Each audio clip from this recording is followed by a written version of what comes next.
PTI के सूबाई रहनुमा तारिक सईद खान मधुखेल ने कहा है कि हुकूमत की जानिब से लकी मरवत के लिए 2 अरब रुपए की खती रकम मंजूर कर ली गई। मज़ीद जानते हैं शरीफुल्लाह की इस रिपोर्ट में। पाकिस्तान तहरीक इंसाफ के सूबाई रहनुमा तारिक सईद खान मधुखेल ने कहा है कि हम साबका वज़ीर आज़म इमरान खान और वज़ीर आला महमूद खान का लॉन्ग मार्च की कॉल के लिए तैयार बैठे हैं।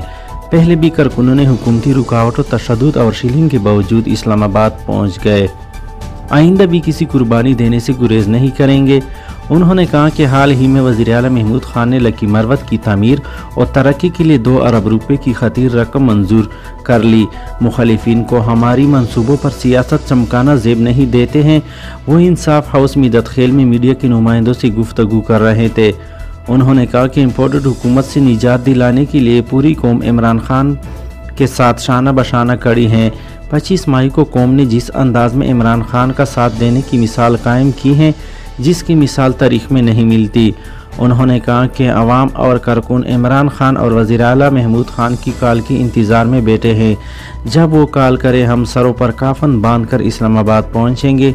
उन्होंने लकी मरवत की आवाम को खुशखबरी देते हुए कहा कि सूबाई हुकूमत की जानिब से नवरंग के लिए मंजूर करदा पब्लिक रिलीशिंग अस्पताल में अनकरीब तमीराती काम का आगाज़ हो जाएगा, जिससे न सिर्फ लकी मरवत बल्कि पूरी जनूबी अजला के अवाम को सेहत आमा की बेहतरीन और मुअस्सर तिबी सहूलियात घर की दहलीज पर मैसर आएगी।